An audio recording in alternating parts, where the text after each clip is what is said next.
Hi everyone, कैसे हैं आप सब। आई होप सब अच्छे होंगे। जैसे ही वो आपके एग्ज़ाम स्टार्ट होने वाले हैं तो ये आज हम डिस्कस करेंगे सब्जेक्ट नॉलेज एंड करिकुलम का। क्वेश्चन है आपका इंफॉर्मेशन एंड नॉलेज।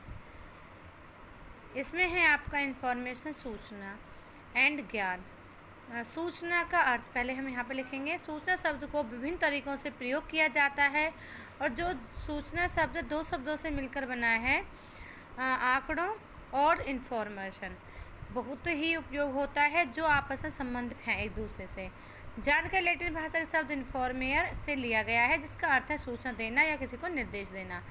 आंकड़ा है जो कोई भी तथ्य, फैक्ट, अवधारणा, अवलोकन, नाम, समय, तिथि, भार, मूल्य, आयु, पुस्तक, अंक, पृथक, ग्रेड आदि हो सकते हैं। इसमें पॉइंट 1 है हमारा, आंकड़े किसी व्यक्ति का क्रिया का गुण है होते हैं। दूसरा हमारा, आंकड़ों का संक्षिप्त रूप सूचना होता है। आंकड़ों व सूचना में संबंध होता है। किसी भी सूचना की प्रणाली डाली गई सामग्री आंकड़े कहलाती है। अतः सूचना वे आंकड़े होती हैं जिन्हें किसी स्वरूप फॉर्म में उत्पन्न किया गया हो जो प्राप्तकर्ता के लिए उपयोगी होती है। इसमें है आंकड़ा और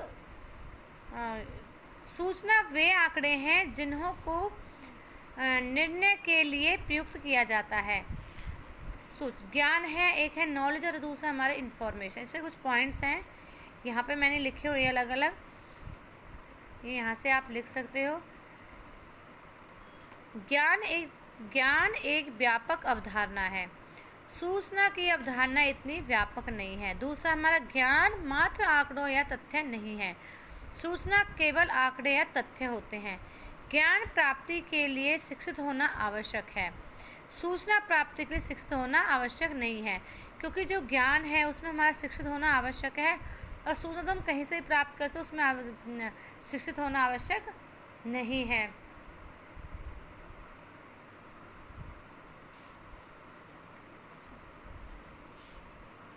नेक्स्ट है हमारा, ज्ञान प्राप्ति की प्रक्रिया में मानसिक परिवर्तन और मानसिक वृद्धि होती है। देखो, जब हमको होता है कि हम किसी का, एक तो हमारा केवल होता है किसी ज्ञान से हमारा कुछ जैसे मानसिक परिवर्तन चेंज आता है और इसमें हमारे जो कि नए नए ज्ञान मिलने से हमारा क्या तो डेवलप होता है माइंड का। सूचना प्राप्ति में कि किसी भी प्रकार के मानसिक परिवर्तन, मानसिक वृद्धि नहीं होती है। नॉन डेवलपिंग, कोई विकास नहीं होता क्योंकि हमें सूचना तो मिल ही जाती है। ज्ञान के अंतर्गत तथ्यों की जानकारी को अर्थपूर्ण स्तर तक जानना आवश्यक है। ज्ञान होता है कि हम उसका देखो लास्ट तक भी हम ये कि कहाँ तक हमने सीखा है, कहाँ तक हमने नहीं सीखा है। ज्ञान है कि हमें कभी भी कहीं भी कैसे मिलता है हम उसको क्या होता है कि सीखने की कोशिश ही करते हैं। और सूचना के अंदर तथ्यों की जानकारी आवश्यक नहीं है। ज्ञान प्रयोगकर्ता में निहित रहता है। सूचना एक प्रकार संबंधित डेटा है। नेक्स्ट हमारा, ज्ञान, ये इसी के पॉइंट हैं सारे, क्योंकि अगर आपको 60 मार्क्स आता है तो आप ये पॉइंट अलग अलग करके लिख सकते हैं। नेक्स्ट है हमारा, ज्ञान का उदय व्यक्तियों के मस्तिष्क से उनके अनुभवों के परिणाम स्वरूप होता है। सूचना तैयार किया गया डेटा जिसे सुरक्षित तरीके में रखा जाता है। अब ज्ञान है, ज्ञान देखो किसी के पास भी हो सकता है, लेकिन सूचना क्या है कि उसको क्या है कि सुरक्षित तरीके से रखा जाता है, उसका जो डेटा होता है। ज्ञान समूह के विश्वास का प्रतीक है तथा कार्य क्षेत्र में घनिष्ठ संबंध रखता है। सूचना का विभिन्न प्रकार से आंकड़ों से संबंध होता है तथा यह विशेष संबंध रखता है। ज्ञान अर्थ के साथ साथ सूचना है। सूचना संदर्भ के साथ डेटा है।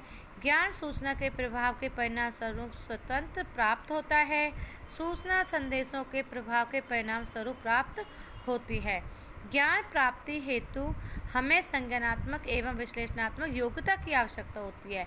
इस प्रकार की योग्यता की सूचना में कोई आवश्यकता नहीं पड़ती। सूचना होती है उसमें ना, इस प्रकार योग्यता की सूचना की आवश्यकता नहीं होती। ज्ञान एक विस्तृत अवधारणा है। सूचना के समान विस्तृत अवधारणा होकर संकीर्ण अवधारणा है।